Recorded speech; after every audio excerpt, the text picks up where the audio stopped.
Is anyone else sick and tired of seeing me make videos about problems with the Rebel 1100? Me too, but unfortunately we have another one for you today. Let me just preface this by saying that the Rebel 1100 is still my favorite bike I've ever had. It's my favorite bike I've ever ridden. It's just that I document everything, the good and the bad, and I'm sure lots of you guys only see my videos when it's the bad stuff because it's attention grabbing, but I would implore you to go back and also watch all of the videos about how much I love it and all the fun rides I've been on it, etc., etc. With that said though, we do have another issue. So if you guys remember when it had the oil leak and I took it to shop number 2, we'll call it, because it got messed up there also, there's that weird issue where around that little like drain plug or like plug something or another at the bottom of the frame, the paint was chipping off when I got the bike back from the shop, but it was weird. It was like in a perfect circle around this little plug, and I was saying that it almost seemed like maybe they chipped the paint when they were working on it and then pressure washed it too close and it like chipped the paint up, but it was really weird because it was in like a perfect circle around that plug. Well, fast forward and it's finally time for me to sand it down and put some touch-up paint on it, and what do I find? This. The frame is just full of rusty water, and mind you, I haven't washed this bike. This bike hasn't gotten wet, anything involving water, in several weeks. So how long this water's been in the frame, who knows? How it got there, who knows? But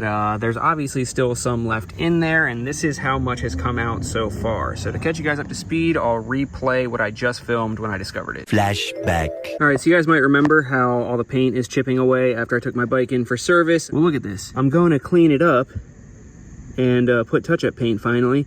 This bike hasn't seen water in weeks. So whatever this plug is has just been holding water in there. So I'm sure that's what bubbled it up. I can't even pull it out. Okay, what the dude? It's just full of rusty water. So somehow water has been getting in here and that cap has just been holding it in. Like, look at all that water on the ground. End of flashback. And that brings you up to speed until now, where we're gonna dive into this together. I don't always know the fix of things. Sometimes I just document and bring you guys along for the ride so you guys can share the frustration with me. So yeah, I kind of had my suspicions that something like this, not to this extent, but I had my suspicions that something like this was going on or had gone on, because when I put on the engine guards, I had to take out the stock bolt that runs through this whole thing, and I noticed that right where this little frame part lined up with it, there's a little bit of rust on it, and I was like, I don't know, maybe water got in there at some point. And that's when I started thinking, like, I don't know, it's just weird that the design would be that they have this plug in there. If water can get in there somehow, wouldn't you want the plug not there so the water can come out? I mean, like, look at all the rust that's on that plug, and like I said, there's still a bunch of water in there. We're about to find out how much, but like, rusty water flung out when I took the plug out, and there's that much water. And I guess we'll just get straight to it, and I'll use this spray bottle and see how much water is still left in there.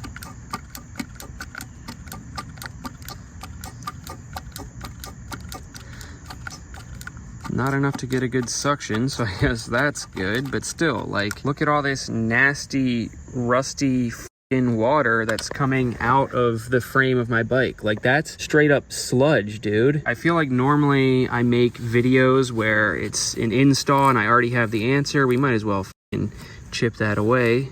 Doesn't matter, it's already compromised. I feel like I usually make videos where I already have the answers and I'm showing you guys how to fix it, but in this case, like, I don't know what the answer to this is. Like, how do I make sure that there's not more rust built up in the frame? Like, how do I know the water hasn't been up to this point before and the entire part of the frame's rusted out? How do I know that the inside of that weld isn't rusted out, you know? Like, look at this. This bike is what, 2 years old, 2.5 years old, only has like 6,300 miles on it or something like that, and like, this is already happening. I'm already dealing with an oil leak on this side, an oil leak on that side, this happening. Like, I just don't get it. And now I feel like we should check this side just to make sure.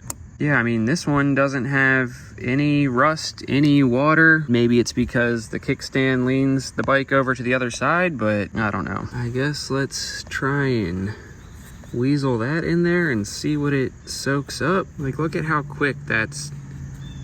What the dude? How much fucking water is in there? It's not even water at this point. It's like legitimate sludge that it's getting out of there. I guess it at least seems to be diminishing each time, which is a good thing. It's still sucking some stuff up though. Like, what do I do in this situation, you know? It just sucked up that much more stuff. And you can see, like, me after Taco Bell, am I right? But, like, really, it's like rust sludge. It's not even water. I know this video is turning into me bitching more than I was hoping for. Like, I don't know. I figured that this video would just be documenting the process and showing Rebel 1100 owners and future Rebel 1100 owners stuff to watch out for, but it's just really frustrating, and sometimes it sucks having to, I guess, like, put on an act like, oh, it doesn't suck, because it fucking sucks, dude. This is my favorite bike, and it's like every time that I go to ride it, there's something wrong with it. Well, I feel like the only next logical step is taking this slider side off to see if any more water comes out, or if we can get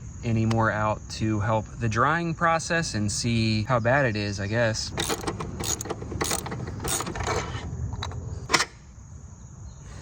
And there's water on the end of that. Oh yeah, it's all around it, right where it lines up with that tube of the frame. Yeah, I mean, down in there, there's some water, but none of the, like, thick stuff from here is in there. So maybe those two places don't actually connect like I thought they did. I don't know. Now that we have the flash going, look at just all of the fucking sludge that you can see in there. How does this happen, dude? Who design something like that? Okay, I already finished filming, so I don't know what part of the video I'll put this in, but I'm just looking at things and I saw this, and it's like almost like a block off cap, like a block off plate. I don't know if something for the DCT models plugs in there, but look at how far it can, like, stick out from the frame. It's hard to see, but I feel like water gets in there and then comes down and fills up right there. Like, where else would it come in at? The only other hole is up here, and there's no way that water is getting in there and running all the way down here, right? Like, what is this block off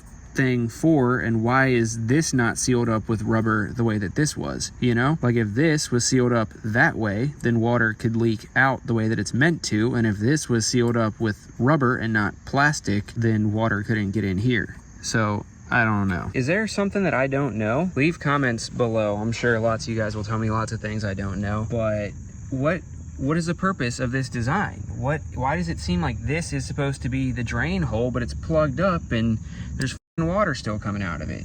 Just when you think the sludge is done, more comes out from that hole. Gotta love it. So yeah, I don't really know what next. I would really appreciate it if you leave some comments down below with any suggestions, because I feel like rust is one of those things where if you don't treat it properly, it just spreads and spreads. It might not be now, but it might be 10 years down the road, and if I plan on keeping this bike forever like I wanted to, then obviously we have to treat it right, and I'm not exactly sure the right way to treat this. So after a bit of research, I found this company that makes internal frame coating, which kind of seems like a cross between something like Rust-Oleum paint and truck undercoating, if that makes sense. It comes with a long nozzle that sprays in a 360 pattern to get everything inside of the frame, and says that it converts, encapsulates, and seals rust on internal frame surfaces, so it seems like exactly what I need. I guess the idea is I'll spray that on the inside of the frame, and that'll handle all of that rust, and then I'll just hit the outside with the regular touch-up paint, and I should be good to go. But if you've ever had to do something like this yourself, or if you've ever used this specific internal frame coating, or know of something better, whatever, leave a comment below. I'll take all the help I can get. I'm sorry that this video turned into just me bitching, but you guys know that I document everything, the good and the bad. It just so happens that there's been more bad documenting on the Rebel 1100 than good recently, but stay tuned, because this Sunday's video is a good video with the Rebel 1100 of me going on another adventure on it, so hopefully you guys enjoy that.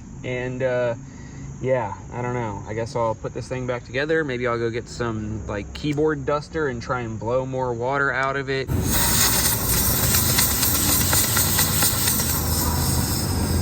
All right, well, if nothing else, it's confirmed when you blow air in there, it comes shooting out of here. So I would imagine that when they washed my bike, they probably power washed right in there, and then it filled up in the bottom. It just sucks, because I feel like for the longest time I was the guy that was selling the most Rebel 1100s, like just documenting everything that I'm doing with it, and everyone's like, man, they look so great, I bought it because of you. And now it seems like more and more I'm getting comments of people who are like, thank you for your videos, you steered me away from the Rebel 1100, which sucks, but I don't blame them, you know? All the problems that I've been having lately, it's just obnoxious. Like, this isn't why I buy a Honda, you know? Anyway, stay positive. I'm sorry for the negativity, and I will catch y'all on the next one. Shout out to Patreon members. Love you guys. Peace. Oh, so basic. Hope you play this. Damn, I prayed it. nights on end. I became this old souls fake it. Paid those placements, fuck shit.